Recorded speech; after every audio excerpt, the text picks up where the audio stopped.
সহিষ্ণুভাবে নামাজ পড়ার চেষ্টা করেছেন, বিভিন্ন তালিমি জলসায় গিয়েছেন, নামাজ রোজাকে শুদ্ধ করার চেষ্টা করেছেন, এটা আমরা সাক্ষী। তার শেষ জীবনে তিনি আমল ধরেছিলেন, হজ করার পরই তিনি তার জীবনকে পরিবর্তন করে দিয়ে বিভিন্ন জায়গায় দান সদকা করেছেন। আল্লাহ তাআলা তাকে কবুল করে নেয়, এটাই আমাদের কামনা। আর তার পরিবারের মধ্যে, তার পরিবারের প্রতি আমাদের কথা হচ্ছে আলিমুল গায়বি ওয়াশ শাহাদাতি ফায়ুনাব্বিউকুম বিমা কুনতুম তা'মালুন। ইন্নাল্লাহা মালাইকাতাহু ইউসাল্লুনা আলান নবী ইয়া আইয়ুহাল্লাযীনা আমানু সাল্লু আলাইহি ওয়া সাল্লিমু তাসলিমা।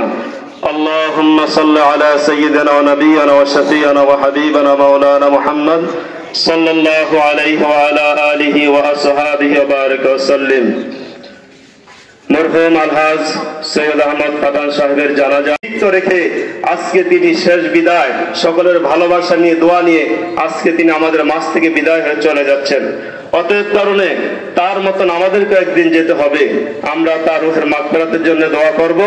আল্লাহ রাব্বুল আলামিন তাকে যেন জান্নাতুল ফিরদাউস নসিব করে। আমরা ওনার দেনা দিয়ে দিব। উনি গত 3 দিন আগে অসুস্থ হওয়ার